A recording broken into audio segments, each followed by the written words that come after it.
Holy Spirit, touch our minds and think with them. Touch our lips and speak with them. And touch our hearts and set them on fire with love for you. Amen. Amen.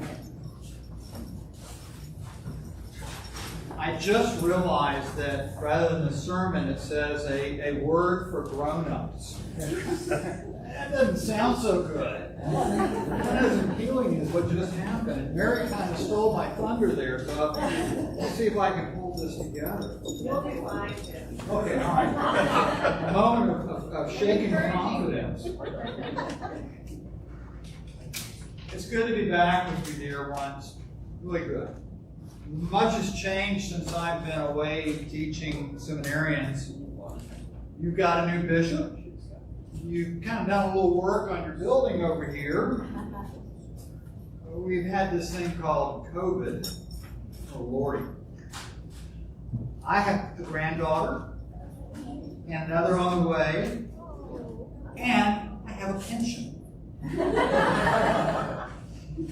I come to you today on behalf of our bishop to celebrate with you and Mother Page her 25th anniversary of ordination to the priesthood. Bishop Susan would have wanted to be with you today, but her Sundays are filled well in advance. Mine not so much. So she sends me to be with you with a letter to read. So permit me to read this letter, which I will then hand to Paige at the end of the service as a memento.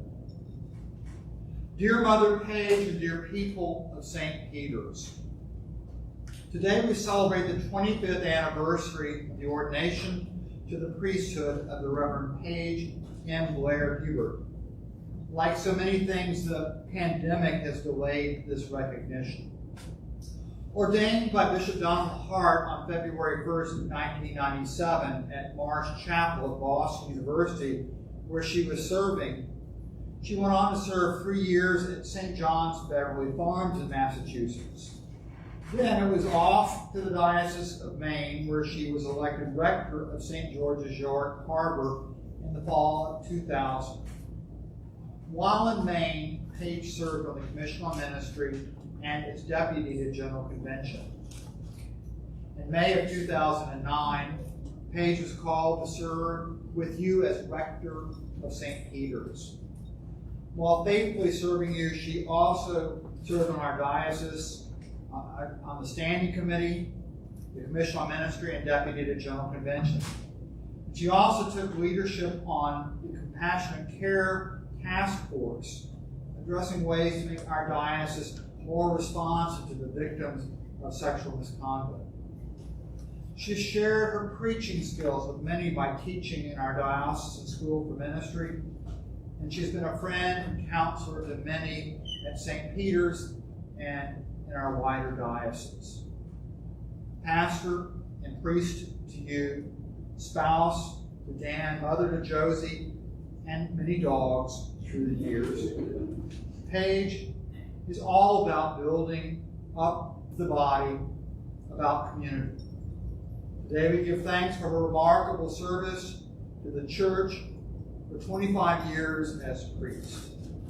Paige, may God's abundant blessing be upon you as you continue your ministry in this community. Faithfully, the Right Reverend Dr. Susan Brown Snook, Bishop of San Diego.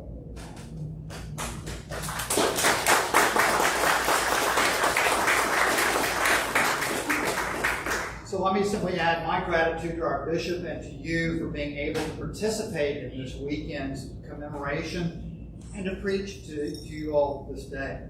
And Paige, I add my congratulations, love putting it this way, for your quarter century of priesthood. And I think you were about 15 years old when you were ordained or something like that. So now on to the business of preaching. As Mary alluded, only the unobservant preacher would miss that common thread between the second letter of Timothy and the gospel reading from Luke. The epistle, be persistent, whether the time is favorable or unfavorable. And in the gospel, we hear of a judge who's just worn down by a widow a widow who is often referred to as the persistent widow. The same gospel is also referred to as the parable of the unjust judge. Curious. So here we have a collection before us of a scriptural injunction to be persistent in proclaiming the gospel in favorable and unfavorable times, a judge who just doesn't seem to give a damn, and a widow who won't take no for an answer when she believes her cause is just. Let's see, what might we make of this? What might the movement of the Spirit be in all of this, in this time for us? And you know, context, our context, is all important. And so as we consider this moment in time, our time, I think it's safe to say we would likely say that it is an unfavorable time. Now, just a quick aside, I wrote that out well before last night's 7th inning, which we would say was a very favorable time. Go Padres. No, it is, though, a time of great travail. What we're dealing with, inflation, market turmoil, a scary war in Ukraine, a time of deep political turmoil. And I would add a time when we've all worn out the word unprecedented. As I watched during Thursday's hearings the videos of January 6th, some of them again and then new ones, I felt like I was looking at a different country, a different world. I couldn't get my mind around it and felt so deeply unsettled again. Unfavorable times indeed. In this unfavorable time, we're called by God to be persistent, though, in proclaiming the gospel. We do so in the conviction that our persistence will change things even in this time. Why do we believe this? Because it's right there in Scripture, in the words to Timothy. And the author to the epistle gives even more elaboration. Permit me to read again this chock-filled chalk from the epistle, where Timothy is told to convince, rebuke, encourage with the utmost patience in teaching. He goes on to say, for the time is coming when people will not put up with sound doctrine, but having itching ears, they will accumulate for themselves teachings to suit their own desires, and will turn away from listening to the truth and wander away to myths. As for you, always be sober, endure suffering, do the work of the evangelist, carry out your ministry fully. I bring these words back before us because I sense that we are in a place where all of our ears are itchy in this unfavorable time. There are times when we don't look at the truth. But you know, they are our times. They are our time and our place to do the work of the evangelist, to carry out our ministry. On Friday, as I was getting prepared to come and be with you, I had a chance to visit with Paige and ask her some questions about her ministry. And I asked her what she thought was most notable about her time at St. Peter's. What did she accomplish? What had it been about? Well, she noted that many might point to the building expansion. That wasn't it for her. What she was most grateful for was the relationship with you, between clergy and the people. And as she talked, 3 words popped out at me, and I scribbled them on my page. Shared, collaborative, deepening. Shared leadership, deepening collaboration. She placed this movement within our baptismal covenant and our commitment to each other, to the world, and to Christ's justice. I found myself thinking at that moment of the words of the former Archbishop of Canterbury, Rowan Williams, who talked about our baptismal covenant as putting us in solidarities not of our own choosing. We're in sort of a godly mix-up, thrown together, like and unlike, all sorts and conditions, and brought together and called to be the body. In this place, named St. Peter's Del Mar. And it is in being together that transformation occurs. We're magically stuck together, sometimes uncomfortably, for a purpose named by God. To do the work of an evangelist, to live our ministry fully, to be participants in the transformation of our world. While Paige is not Timothy, and I'm certainly not Paul, I'm going to go out on a limb here and suggest that within the words I just read back to you a few moments ago can be found veritable spiritual exercises for all of us in this season. I want to offer you 3. First, encouragement. In the epistle, Timothy is charged to convince, rebuke, and encourage. Honestly, I'm not too keen on this business of convincing. It often comes from a place of hubris. And rebuke,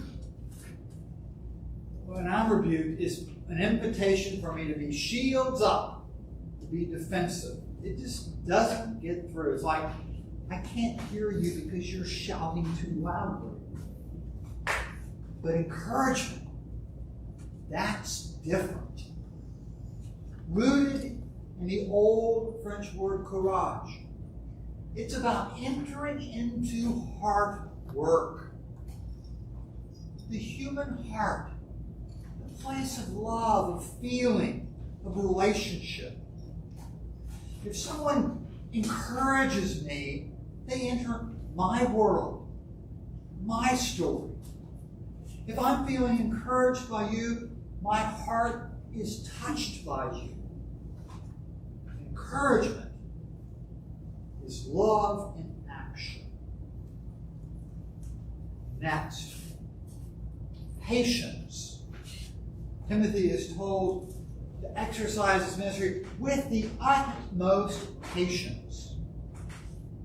To be patient is to be present. And presence is a spiritual exercise of the first order. It is to be centered in the present moment, not the past, not dwelling there, not looking ahead, but fully present in the now. It is prayer and abiding. I'd suggest that persistence and patience are good friends. They hang out together. When we're patient with each other, with the world around us, we do not give up. We go the distance.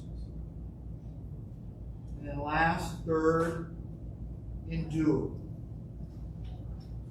Specifically, Timothy is encouraged to endure suffering. Now, suffering is something we usually try and avoid. It's not comfortable. It's scary. But it is a part of our human life, regardless. And in Jesus and in the Christian story, suffering is inextricably connected to redemption and transformation. To be a follower of Jesus is to take up the cross, to be one with Jesus in his suffering, in the sure and certain knowledge that Jesus is with us in ours.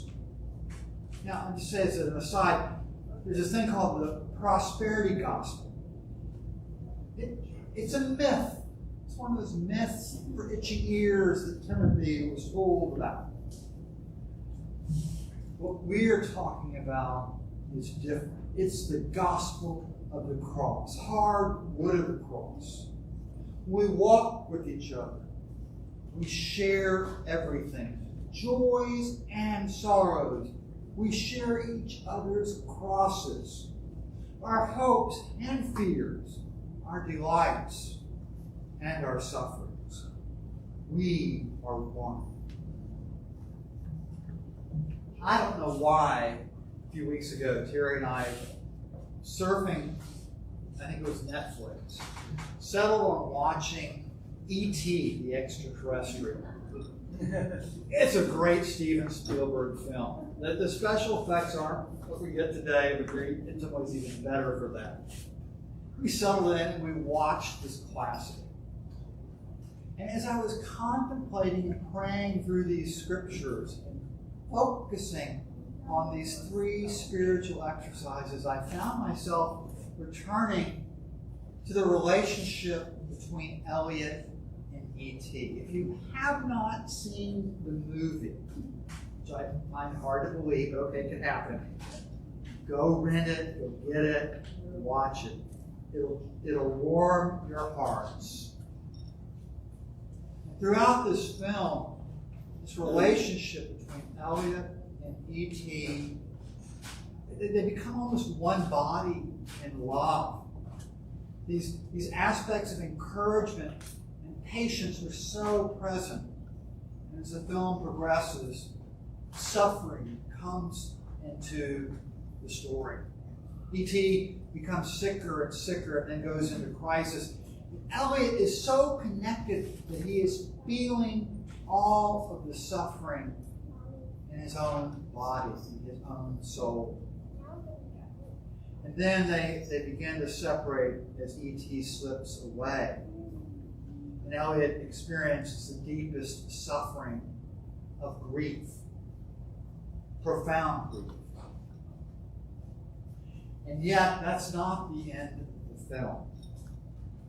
And the truth of the gospel is that grief is not the end of our story either. As the psalmist so eloquently says, weeping may stay the night, but joy cometh in the morning. These spiritual exercises, encouragement, patience, endurance, move us towards God's dream. We walk together. We break bread together. We encourage. We are forbearing. We endure together.